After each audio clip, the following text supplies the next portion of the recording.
rwemeza ko ikirego cyanga yabateranya nta shingiro cyari gifite. Urukiko rwategetse Ngayabateranya gusubiza amafaranga yari yahawe igihe rwafataga umwanzuro bwa mbere, kandi agatanga n'amagarama y'urubanza. Abavoka b'abahamya ba Yehova n'umuhesha w'inkiko barimo gukurikirana uko abahamya basubizwa ayo mafaranga. Noneho urubanza rwa nyuma rurahari hano narwo ndarufite. Yego, rwafashe icyemezo ko na za miliyoni 20 nazo zibasubiza, bakafata hano bagafata naho nkomoka na miliyoni bampaye bakazibasubiza. None ugezeho uzibasubiza rero imyanzuro kura hese no hano mu myanzuro narabivuze narababwiye biranditse, naravuze n'ukuri nubwo naba nayatoraguye nayo naba nabivugiye mu rukiko, kandi koko niko kuri kwani kuko bangize imbwa bangize iki. Urumva ni ibintu bibabaje. Hari n'abandi bantu hano bari bafashe bashaka kwashyira jaride yabo kwa sogokuru bashakaga iki. Muri ibyo bintu bitagize baravuga bati ni umujyi wa Kigali, niba ari umujyi wa Kigali bahure bumvikane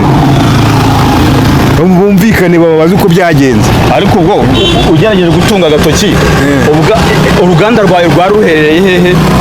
Dutungira agatoki rwaruherereye hari yabona uriya mudamu yagize ni hari uriya mudamu hari yibona hasa nkahagutse ukaza ukagarukira he hepfo aha nyine hari kino kirabo. Iki kirabo mbese metero se ko zanditse ko ubuso buranditse mu mwirangiza rubanza. Nta kibazo gihari rwose.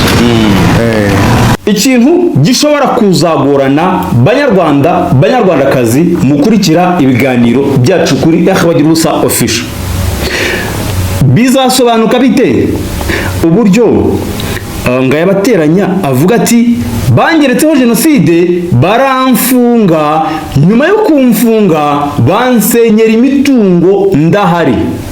Abakurikiye ikiganiro cya mbere murabyibuka, kuzabihuza nuko yari yarubatse ahantu mu butaka bwa leta binyuranije n'amategeko, no kubavuga ko bamugeretseho jenoside yafungurwa bagasenya ibintu adahari, yafungurwa agasanga ahantu hateye ubusitani.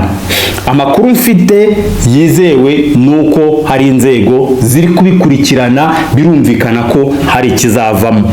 Ariko abantu bakurikiye ikiganiro na Ngayabateranya uvuga ko bamugeretseho jenoside ntayo yakoze, ahubwo mu gihe cya jenoside yahishe abatutsi, akavuga ati babonaga ko mbabangamiye bangerekaho jenoside abari bwo bansenyera imitungo. Iyi nyandiko Ngayabateranya we, iyi nyandiko y'abahamya ba Yehova Ngayabateranya ayivugaho iki? Bari abagabo aba Yehova ntacyo mbashakaho. Icyo mbashakaho ni inyandiko umujyi wa Kigali wabahaye uwaha ubutaka bwanjye, niyo nshaka kugira ngo nkunde ndega umujyi wa Kigali. Ariko niba ntayo bafite, urumva ko hari ukundi kuntu byagenze. None se umujyi wa Kigali najya kuwurega nagenda nitwaje iki se? Bariya ba Yehova rero bamfashe ibyo mvuga batabyumva, bazane iyo baruwa yabahaye ahantu hanjye, noneho nanjye njye kurega umujyi wa Kigali ariyo nshingiraho. Ariko yiba ntayihari se, ubwo nagenda njya kurega umujyi wa Kigali nitwaje iki se? Nagenda mvuga ngo iki? Abantu twaburanye imyaka igera kuri 7, umujyi wa Kigali hariya ntubatabare ntuzi.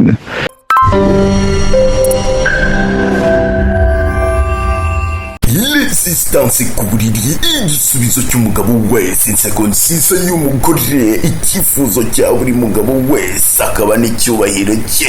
Ntashima ryiza ribaho ngo gutandukana no kubipa, kwikinisha, kutagira ubushake ku bagabo n'abagore, ingaruka zitandukanye z'indwara zose, asima sinazita imitezi, imburugu, kubura imihango kw'abagore, imigongo idakira, umutwe udakira. Reka nkubwire ko igisubizo cyawe ari mu kidendezi Aba Medecine wabandikira aho uherereye hose ku isi kuri guteranya 25 0788 no guteranya 25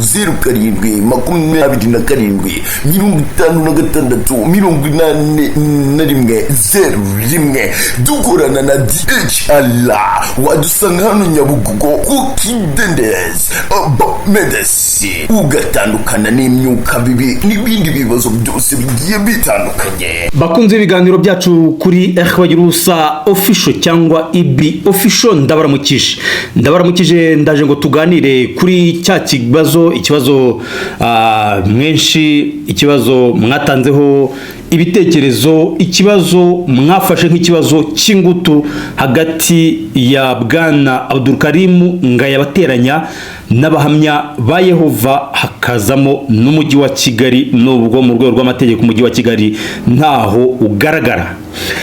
Ni ikibazo nabonye mwakunze gutangaho ibitekerezo, hanyuma rero iki kibazo mwatanzeho ibitekerezo, mwagiye mutanga inama zo gushaka abahamya ba Yehova bakagira icyo basubiza kuri iki kibazo bafitanye na Bwana Abdulkarim Ngayabateranya, ari nawe papa ubyara Ama-G The Black. Mu cyumweru gishize nababwiye, ntabwo ari mu cyumweru gishize ahubwo ni muri iki cyumweru, nababwiye uburyo nandikiranye n'umuvugizi w'abahamya ba Yehova. Reka mbasubiriremo. Yitwa François Regis. Naramwandikiye ndamubwira nti mwaramutse neza, nitwa Bagirusa, ndi umunyamakuru. Hari umusaza witwa Abdulkarim Ngayabateranya uvuga ko abahamya ba Yehova mubereye umuvugizi, mwamutwariye umutungo uherereye i Remera mu marembo ya Stade Amahoro. Nifuzaga kubasaba umwanya mukagira icyo mubivugaho kuko yabavuzeho mu kiganiro. Ndabashimiye. Ubwo butumwa nabo mwoherereje saa 4:28. Bigeze saa 5 hari kuwa kabiri, saa 5 bigeze saa 8:58 mbona ubwo namwohereje ubutumwa. Nyuma yo kumuhamagara nafata telefone aransoza ati mwaramutse neza cyangwa muraho neza, sorry nko kuvuga ngo mumbabarire, wampamagaye ndi mu nama. Icyo kibazo cya Bwana Ngayabateranya cyashyikirijwe inkiko zibishinzwe ngo zigikurikirane, ubwo rero tubona tutakivugaho mu itangazamakuru. Murakoze. Nanjye ndagira nti okay, merci, murakoze. Ibyo mwumvise ibyo Ngayabateranya yabitangajeho ubwo ikiganiro cya IB official cyakorerwaga mu marembo ya stade ahari ubutaka bwa Ngayabateranya. Ngayabateranya uyu se wa Ama-G The Black yahoze akora amafirigo mu biti, akavuga uburyo umukuru w'igihugu nyakubahwa perezida w'u Rwanda Paul Kagame yamwambitse imidari kubera ko gashya yaramubonyeho, arangije ajya kumufunguriza konti yo kuzigama muri mu cyahoze ari BCDI. BCDI yari banki yo guteza imbere inganda n'ubucuruzi, ariko nyuma amakuru naje gukurikirana niyo yaje kugurwa na Ecobank. Ngayabateranya niba mwarakurikiye ibiganiro byombi, ikiganiro cya mbere yavuze ukuntu perezida wa Repubulika yagiye kumufunguriza account muri BCDI, mu cyahoze ari BCDI, arangije ategeka uwayitegekaga Kalisa kujya amwitaho akamuha inguzanyo. Izo nguzanyo yabaga afashe akazazigaro nta kiyongeyeho kugira nyine ngo yiteze imbere. Nyuma rero akavuga ati abantu ku giti cyabo bo mu mujyi wa Kigali bafatanije bamwe mu bahamya ba Yehova bangeretseho jenoside, bantwarira imitungo, mvuye muri gereza nsanga ibintu byanjye byarashenywe, ari aho uruganda rwari ruri ntihakibaho, bateye ubusitani, ubwo duhita rwambikana mu nkiko. Muti Bagira ubusa official kuki agarutse kandi atari n'umutumirwa? Bamwe mukurikira ikiganiro kuri IB official, ibiganiro bya IB official, hari uwampaye ihuzanzira cyangwa link, arambwira ati soma ibyo bintu nubwo abahamya ba Yehova ntacyo bagutangarije mu magambo, ariko hari icyo babyanditseho, ubitangarize abakurikiye ibiganiro bya IB official. Ni inyandiko igaragara ku rubuga yambwiye ko ari urubuga rw'abahamya ba Yehova. Inyandiko yo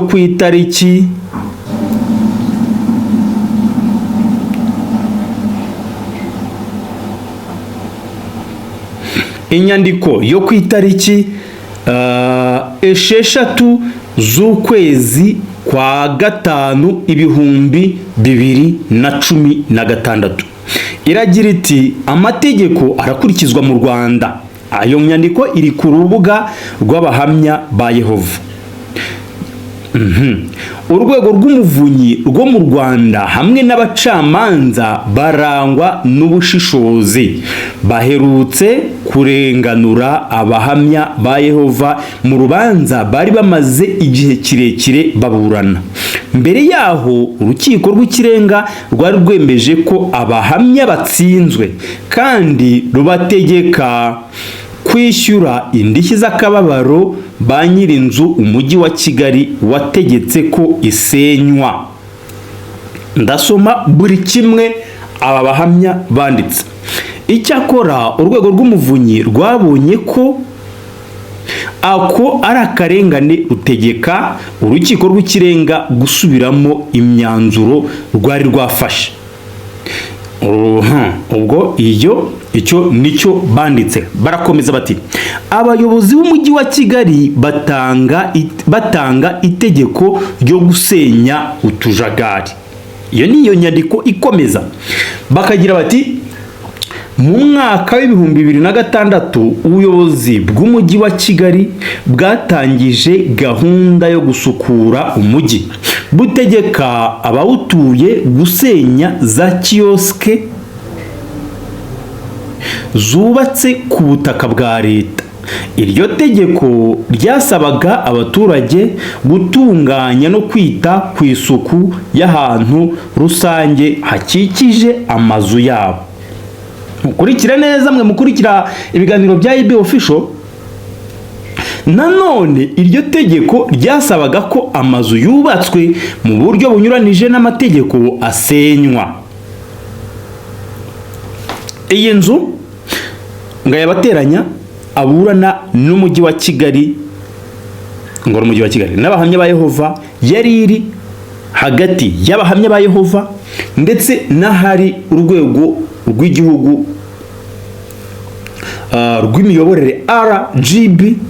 Hepfo ya RGB hakaba hari ya banki ihuza abasirikare n'abapolisi cyangwa se CSS Zigama. Noneho bagakomeza bagira bati muri ayo mazu harimo n'iyangaya bateranya yari yubatswe ku butaka bwa leta atabifitiye uburenganzira. Nanone kandi ibikoresho byari byubatse iyo nzu ntibyari bihuje n'amabwiriza agenga imyubakire.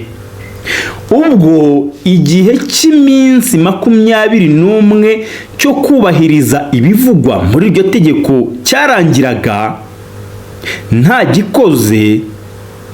gikozwe, meya w'akarere ka Gasabo yatanze itegeko ryo gusenya amazu yubatswe mu buryo butemewe n'amategeko. Ayo mazu amaze gusenywa, ibiro by'abahamya ba Yehova nabyo biri mu karere ka Gasabo mu murenge wa Remera mu mujyi wa Kigali byahise bitunganya aho hantu kuko hegereye amazu bikoreramo. Byumvikane ko ari abahamya ba Yehova basenye inzu yanga yabateranye, ariko bakavuga bati twayisenye nk'uko n'ahandi hari hatanzwe iryo bwiriza cyangwa iryo tegeko ryo gusenya amazu ateje akajagari atajyanye n'igihe yubatswe mu buryo bunyuranyije n'amategeko. Ati bihita bitera ubusitani kandi bitunganya n'inzira y'abanyamaguru. Inzira y'abanyamaguru murabyibuka ko ariyo irimo ari amapave, hanyuma hafi aho ngaho mukahabona ubwo busitani mubona mu kiganiro cya kabiri twakoreye i Remera. Inyandiko iragira iti urukiko rwisumbuye rwemeza ko abahamya aribo bashenye ayo mazu. Abayobozi b'umujyi bamaze gusenya inzu yanga yabateranya, we nabo bafatanije bagejeje ikirego ku rukiko rwisumbuye rwa Gasabo bavuga ko abahamya aribo bashenye iyo nzu, nubwo nga yabateranya nabo bafatanije batahaye urukiko ikimenyetso na kimwe gifatika gishyigikira ibyo bavuga. Basabye guhabwa indishyi z'akababaro kubera iyo nzu yashenywe. Ni umuntu wanditse iyi nyandiko y'abahamya ba Yehova arivuguruza. Haruguru aravuga ati ayo mazu amaze gusenywa, ibiro by'abahamya ba Yehova nabyo biri mu karere ka Gasabo mu murenge wa Remera mu mujyi wa Kigali byahise bitunganya aho hantu kuko hegereye amazu bikoreramo, bihatera ubusitani kandi bitunganya n'inzira y'abanyamaguru. None se bahatunganije bate badasenya inzu? Ngo nubwo nga yabateranya nabo bafatanije batahaye urukiko ikimenyetso na kimwe gifatika gishyigikira ibyo bavuga, basabye guhabwa indishyi z'akababaro kubera iyo nzu yashenywe. None si inzu yashenywe n'umuyaga? Ahangaha uwanditse iyi nyandiko ntabwo yarebye ibyo yahereyeho yandika n'ibyo yanditse hepfo. Reka dukomeze. Abahamya ba Yehova berekanye inyandiko igaragaza neza ko abayobozi b'umujyi aribo bashenye iyo nzu. Uyu muntu wanditse iyi nyandiko haruguru ibyo yanditse ntibihura n'ibyo hepfo.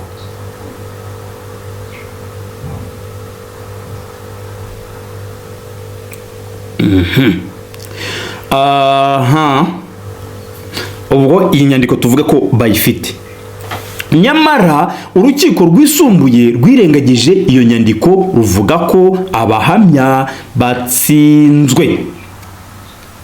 Rwirengagije iyo nyandiko. Okay, dukomeze. Urukiko rukuru rusesa uwo mwanzuro. Iyo ni ya nyandiko ikomeje. Ku rubuga rw'abahamya ba Yehova mu Rwanda bafite icyicaro i Remera mu karere ka Gasabo. Abahamya ba Yehova bajuririye urukiko rukuru basaba kurenganurwa. Urwo rukiko rumaze gusuzuma ibimenyetso abahamya batanze rwasanze nta mpamvu ifatika urukiko rwisumbuye rwashingiyeho ruvuga ko abahamya batsinzwe. Ku itariki ya 5 Ugushyingo, ni ukuvuga kwa 11/2010, urukiko rukuru rwemeje ko nga yabateranya nabo bari bafatanije batanze ibirego bidafite ishingiro, rubategeka gutanga amande angana n'amafaranga 800,000. Dukomeze urubanza. Urukiko rw'ikirenga rwirengagiza ibimenyetso by'ingenzi. Urukiko rw'ikirenga rwirengagiza ibimenyetso by'ingenzi. Nga yabateranya yajuririye urukiko rw'ikirenga. muri urwo rubanza umunyamabanga nshingwabikorwa w'umurenge wa Remera yatanze ubuhamya avuga ko iyo nzu ya Ngayabateranya yari yubatse mu buryo butemewe n'amategeko kandi ko yashenywe muri gahunda ya leta yo kurwanya akajagari mu mujyi. Urukiko rw'ikirenga rwasanze abahamya ba Yehova atari bo bashenye iyo nzu. Icyakora urwo rukiko rwanzuye ruvuga ko abahamya aribo batumye iyo nzu isenywa. Urwo rukiko rwirengagije ibimenyetso by'ingenzi. Ruvuga ko abahamya ba Yehova ari bo bari bafite inyungu mu gusenya iyo nzu kuko bahise batera ubusitani aho yahoze. Urukiko rwategetse abahamya ba Yehova kwishyura Ngayabateranya nabo bari bafatanije amafaranga angana na miliyoni 22 n'ibihumbi 55 magana 242. Nubwo abahamya bagaragaje ko batishimiye uwo mwanzuro, bishyuye ayo mafaranga ku itariki 4 Mata cyangwa se ku itariki 4 z'ukwa 4 2013. Inyandiko irakomeza, inyandiko ni ndende kuko hari naho bagiye bashyiramo amafoto bagaragaza uko aho hantu hari hameze. Bakagira bati urwego rw'umuvunyi rusaba urukiko rw'ikirenga gukosora amakosa yakozwe. Abahamya ba Yehova bagejeje ikirego cyabo mu biro by'urwego rw'umuvunyi kubera barezwe gusenya inzu ya Ngayabateranya. Umuvunyi mukuru w'u Rwanda Madamu Aloysia Cyanzayire yasuzumye icyo kirego n'imyanzuro yari yarafashwe n'urukiko rw'ikirenga. Uyu Aloysia Cyanzayire ubu ni umucamanza mu rukiko rw'ikirenga. Ahangaha ari umuvunyi mukuru yari yarasimbuye Muzehe Tito Rutaremara. Nyuma yo gusuzuma ibimenyetso byose, umuvunyi mukuru yasanze umujyi ari wo wari washenye inzu ya Ngayabateranya kubera ko yari yubatswe mu buryo bunyuranije n'amategeko y'u Rwanda. Nanone yavuze ko nta mpamvu yo guhana abahamya ba Yehova bazira ko bashyigikiye amabwiriza yatanzwe n'umujyi yo gutunganya aho hantu hegereye ibiro byabo. Yongeyeho ko kuba abahamya baratunganije ahantu kandi bagakomeza no kuhitaho ari ikintu cyiza kandi ko ari ugushyigikira gahunda za leta zo gusukura umujyi. Aha bashyizeho ifoto igaragaza uko hahoze hameze. Ndabona imodoka ijya isize amarangi y'umweru n'umutuku, ni mu masura ya kera. Ngayabateranya yambwiye ko yariye. Ahari naho hahoze uruganda rw'amafirigo yo mu biti rwitwaga Nactec.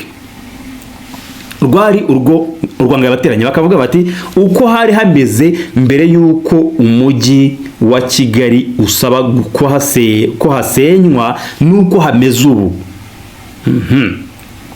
Dukomeze.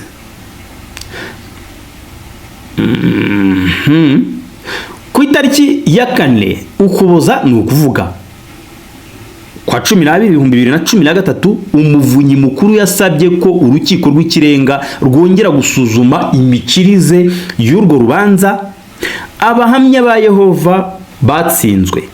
Hashyizweho abandi bacamanza bo gusuzuma icyo kibazo, maze ku itariki ya 17 Ukwakira, ubwo haraciyemo umwaka 2014, Ukwakira ubwo ni ukwezi kwa 10, urwo rukiko rusesa umwanzuro rwari rwarafashe. rwemeza ko ikirego cya Ngayabateranya nta shingiro cyari gifite. Urukiko rwategetse Ngayabateranya gusubiza amafaranga yari yahawe igihe rwafataga umwanzuro bwa mbere, kandi agatanga n'amagarama y'urubanza. Abavoka b'abahamya ba Yehova n'umuhesha w'inkiko barimo gukurikirana uko abahamya basubizwa ayo mafaranga. Ayo mafaranga niyo Ngayabateranya avuga ati nabwiye n'urukiko ko niyo nayatoragura mu muhanda ntashobora kuyabaha kubera ko njyewe n'umutimanama wanjye mpamanya nawe ko narenganijwe. Dukomeze. Amategeko arengera abaturage. Uwo ni umutwe cyangwa nicyo wafata nka agace k'umutwe w'inkuru.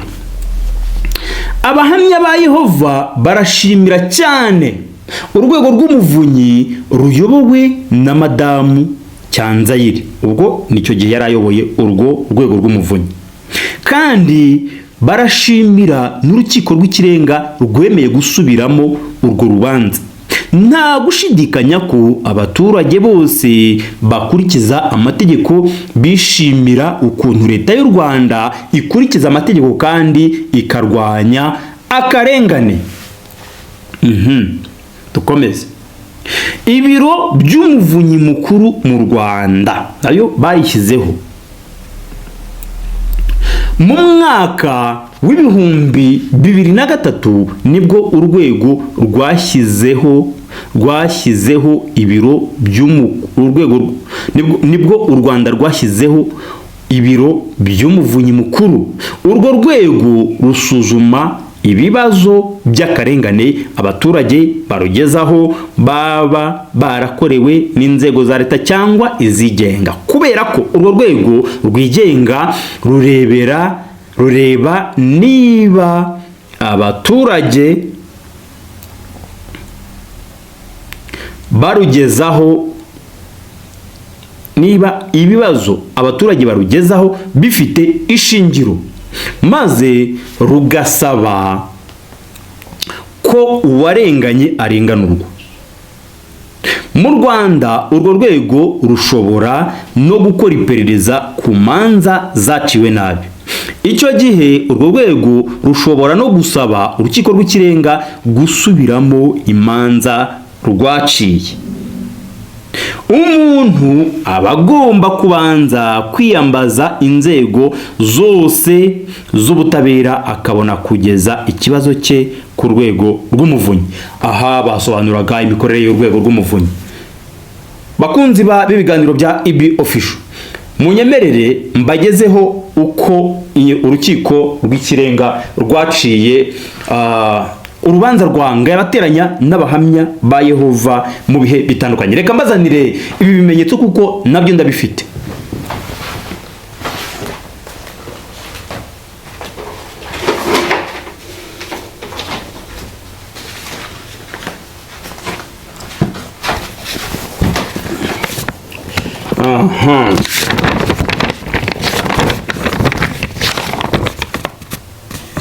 Ntabwo njya gusubiramo imikirize y'urubanza umunsi ku wundi, ndababwira icyemezo cyagiye gifatwa.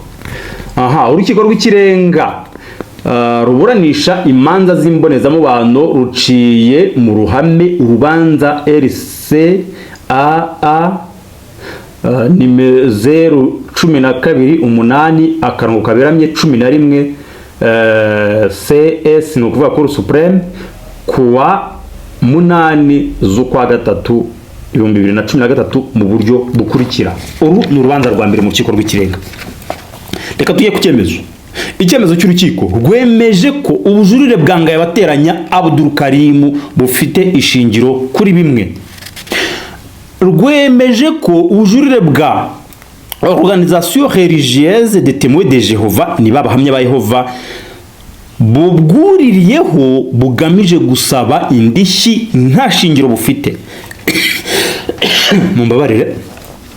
rutegetse organisation religieuse de témoins de Jehova kwishyura ngo yabateranya miliyoni 20,644,122 by'amafaranga y'u Rwanda y'indishyi y'inzu ye yashenywe, miliyoni y'amafaranga yikurikirana rubanza n'igihembo cy'avoka n'ibihumbi 291,120 yishyuye expertise, ni ukuvuga igenagaciro yose hamwe akaba miliyoni 22,255,242 by'amafaranga y'amanyarwanda. Rutegetse organisation religieuse de témoins de Jehova kwishyura amafaranga 71,100 y'amagarama y'urubanza, itayatanga ayo mafaranga agakurwa mu byayo ku ngufu za leta. Ruvuze ko urubanza rwajuririwe RCA 026/8 Haute Cour Kigali, RCA 027/4/09 Haute Cour Kigali, rwaciwe n'urukiko rukuru tariki ya 5 z'ukwezi kwa 11/2010 ruhindutse, rukijijwe rutyo kandi rusomewe mu ruhame kuwa 8 z'ukwa 3/2013. Mukanyundo Patricia niwe wari perezida w'inteko. Uyu nguyu muheruka mu 2019 aburanisha urundi rubanza rw'amagasa rwa Colonel Tom Byabagamba na muramu we nyakwigendera General Frank Rusagara, harimo na Sergeant François Kabayiza wari umushoferi wa nyakwigendera General Frank Kanyambo Rusagara. Hanyuma hakaba kandi Mukandamage Marie Jose yari umucamanza, Kayitesi Emily nawe yari umucamanza, Muhimakazi Leonci yari umwanditsi. Hasi bakandika bati photocopie conforme à la minute what simbizi ngo fait à Kigali le 1er décembre 2025. Urabona ko iyi nsharubanza uyu musaza ngo yarateranya yagibonye yayatse mu ntangiriro z'umwaka 2025. Amafoto murayabona ko nawe yashyizeho, dore aya ngaya nagaragaza ibiro by'abahamya ba Yehova. Hanyuma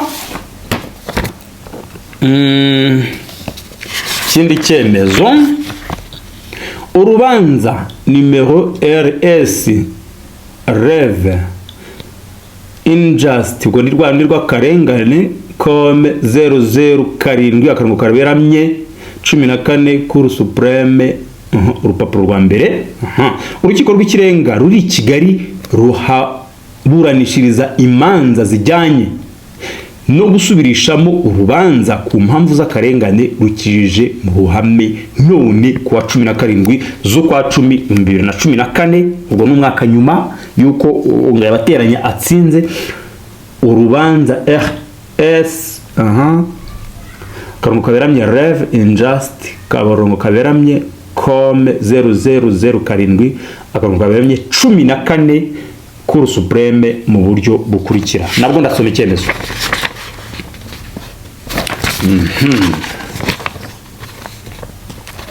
Icyemezo cy'urukiko rwemeje kwakira ikirego kigamije gusubirishamo urubanza ku mpamvu z'akarengane cyatanzwe na Organisation religieuse de témoins de Jehova, kuko cyaje mu buryo no mu nzira bikurikije amategeko kandi gifite ishingiro.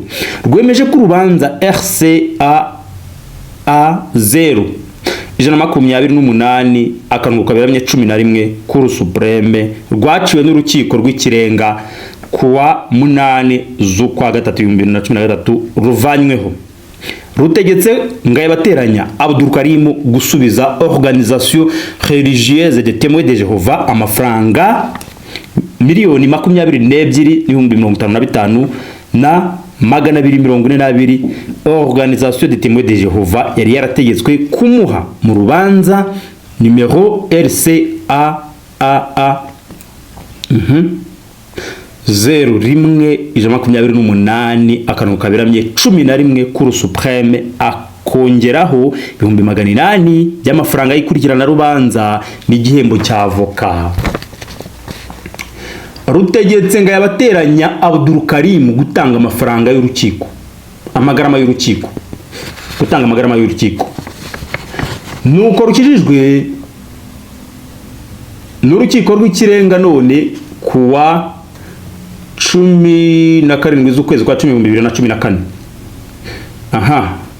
Mutashya Jean Baptiste niwe wari president, Nyirintwaya Immaculée yari umucamanza, Kanyange Félicité yari umucamanza, Munyangeri Ngango Innocent umucamanza, Gakwaya Justin umucamanza. No kuvuga ngo iyi nteko yari igizwe n'abacamanza batanu, mu gihe inteko ya mbere yari igizwe n'abacamanza batatu. Hanyuma Uwarugira Jean Baptiste niwe wari umwanditsi. Hanyuma ngo copie certifiée conforme à la minute faite à Kigali le 30 décembre 2024. Iyi ncarubanza yo biragaragara ko Ngayabateranya yayisabye mbere mu 2024. Nabwo hariho ya mafoto agaragara mu nyandiko iri kuri internet ku rubuga rw'abahamya ba Yehova. Abasobanukiwe by'amategeko, ibi ngibi kuba urubanza rwasubirwamo birasanzwe, ariko umuntu udasobanukiwe iby'amategeko ushobora kuvuga ati cyagenze bite se kugira ngo urukiko rumwe rwivuguruze. Ibyo ngibyo muri principe z'abanyamategeko byo birasanzwe ko umucamanza, urukiko rwa mbere nk'urukiko rw'ikirenga rushobora gufata icyemezo, urwego rw'umuvunyi rugategeka ko icyo cyemezo gisubirwamo, yewe n'uwari watsinze agatsindwa. Aribyo byabaye kuri Ngayabateranya, ari nawe papa wa Amaji The Black. Hanyuma abasobanukiwe nanone iby'amategeko, mujye mufata n'akanya muhugure ba bantu twita ngo ni abaprofane batagize aho badafite ubumenyi buhagije mu mategeko.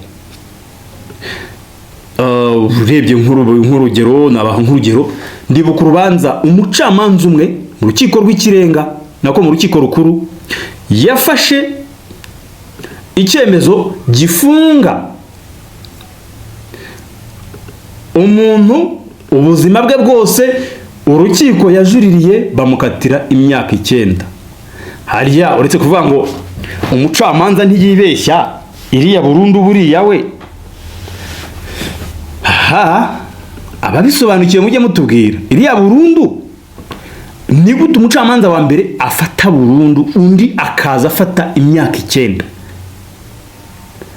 Mu mategeko habamo ihame rigira ngo le juge ne se trompe pas, umucamanza ntiyibeshya. Ariko se koko simbizi, reka ngarukiraho, namwe muri comment muze mutubwire.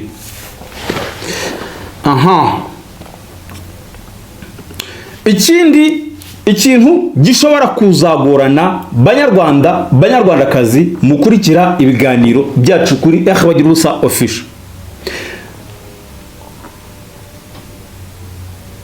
bizasobanuka bite uburyo Ngayabateranya avuga ati bangeretseho jenoside baramfunga, nyuma yo kumfunga bansenyera imitungo ndahari. abakurikiye ikiganiro cya mbere murabyibuka, kuzabihuza nuko yari yarubatse ahantu mu butaka bwa leta binyuranije n'amategeko, no kubavuga ko bamugeretseho jenoside, yafungurwa bagasenya ibintu adahari, yafungurwa agasanga ahantu hateye ubusitani. Amakuru mfite yizewe nuko hari inzego ziri kubikurikirana, birumvikana ko hari ikizavamo. Ariko abantu bakurikiye ikiganiro na Ngayabateranya uvuga ko bamugeretseho jenoside ntayo yakoze, ahubwo mu gihe cya jenoside yahishe abatutsi, bakavuga ati babonaga ko mbabangamiye bangerekaho jenoside, aba ari bwo bansenyera imitungo. Iyi nyandiko Ngayabateranya we, iyi nyandiko y'abahamya ba Yehova Ngayabateranya ayivugaho iki? Nkimara kuyibona narayimwoherereje.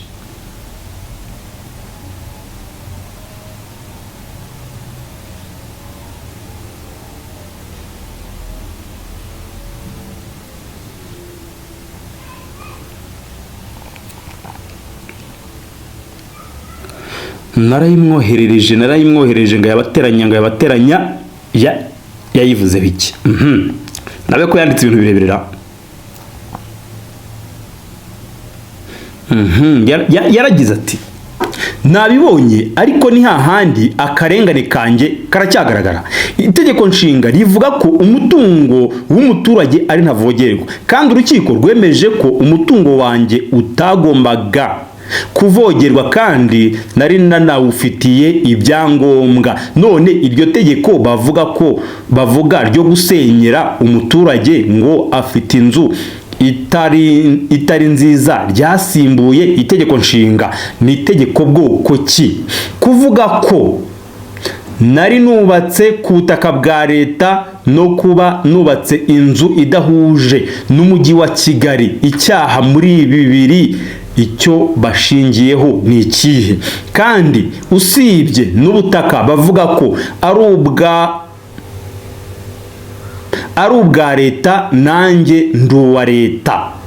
Naho kurega abayehova nuko hari ibaruwa igaragaza ko ari bo basabye ko umujyi wa Kigali kubaha uburenganzira bwo gukora isuku ahakikije inyubako zabo, ariko nari mfite inyubako yujuje ibyangombwa ndetse n'ubwo busitani bavuga nanjye nari mbuhafite, biragaragara mu irangiza rubanza.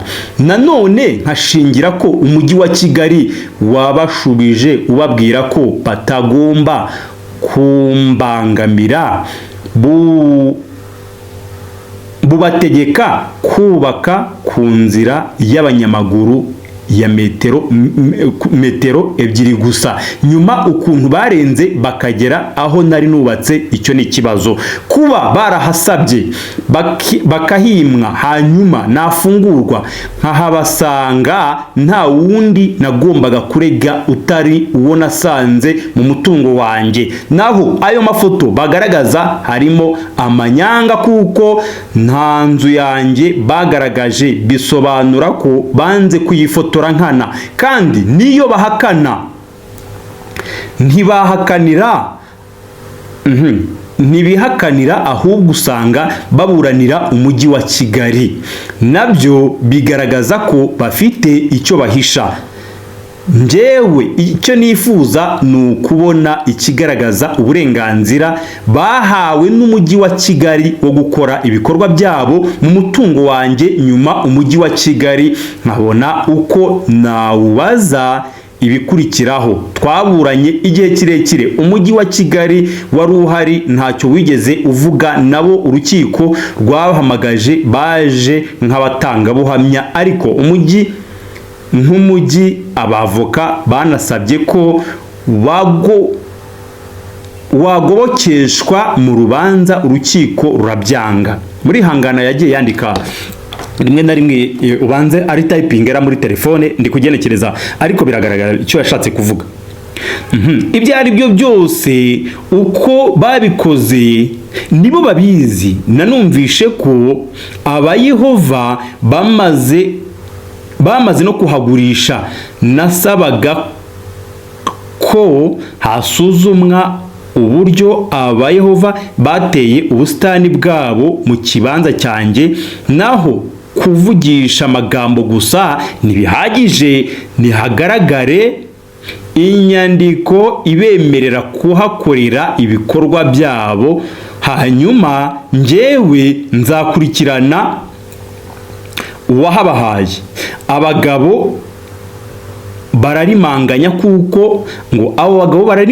kuko umujyi wa Kigali wansenyera ntabwo bibaha kuba umujyi wa Kigali wansenyera ntabwo bibaha uburenganzira bwo kuntwarira itongo. Nibagaragaza inyandiko igaragaza umujyi wa Kigali ari wo wahabahaye, icyo gihe nzakurikirana umujyi wa Kigali. Ariko kugeza ubu nta kigaragaza umujyi wa Kigali ko ari wo wahabahaye. Basabye banditse no kuhahabwa hagomba inyandiko.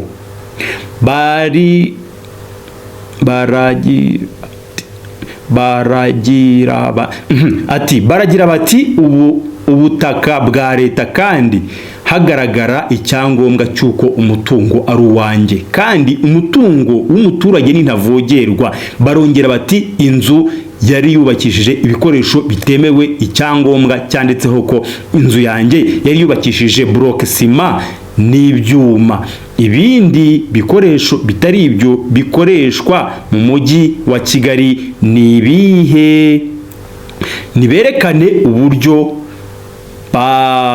banzunguye, naho ibindi babireke. Nimwumve rero bakunzi ba Bagiruwubusa mu biganiro byacu kuri EB Official, nimwumve n'aya majwi Bwana Ngayabateranya se wa Ama-G The Black yanyoherereje. Mwaramukanye amahoro.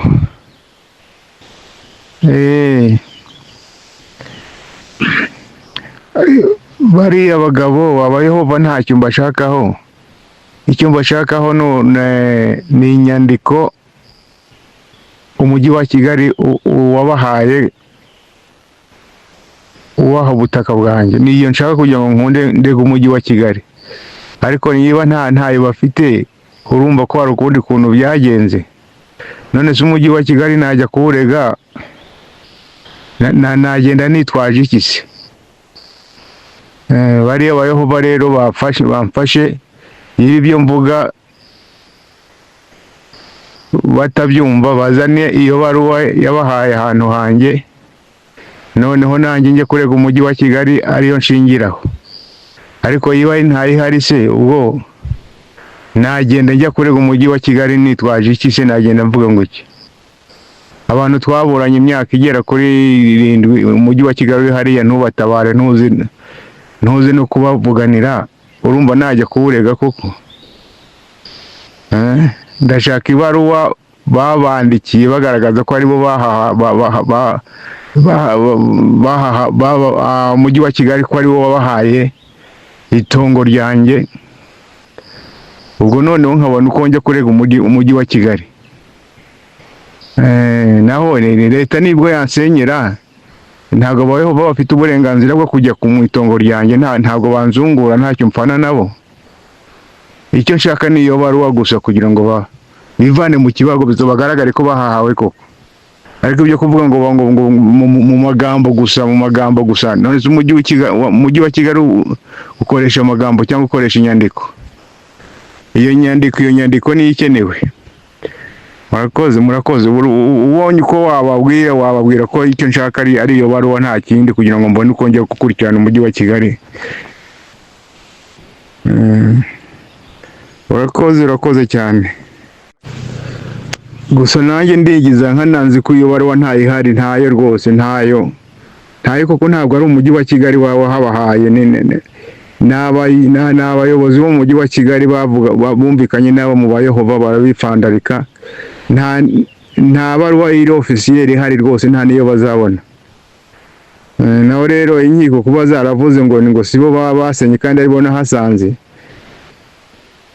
ntabwo barabogamye nabo nyine.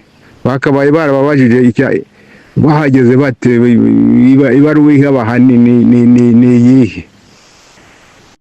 Ibindi rero ni ahanyu n'aho inzego ziri gukurikirana iki kibazo, kuko ndabizi ko birwa bamuhamagara bakavuga bati gerageza ugire gutya na gutya na gutya, ariko ubutabera uzabibona.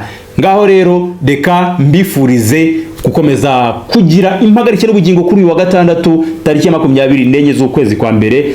Turi kwerekeza ku mpera z'ukwezi kwa mbere kwa 2026. Ngaho rero ibiganiro bya EB Official nakagaruka. Resistance ku buriri, igisubizo cy'umugabo wese, inseko nziza y'umugore, icyifuzo cya buri mugabo wese akaba n'icyubahiro cye. Ntashima ryiza ribaho ngo gutandukana no kubipa, kwikinisha, kutagira ubushake ku bagabo n'abagore, ingaruka zitandukanye z'indwara zose, asimazina zita imitezi, imburugu, kubura imihango kw'abagore, imigongo idakira, umutwe udakira. Reka nkubwire ko igisubizo cyawe ari mu kidendezi aba medecine. Wabandikira aho uherereye hose ku isi kuri guteranya 25 0788 no guteranya 25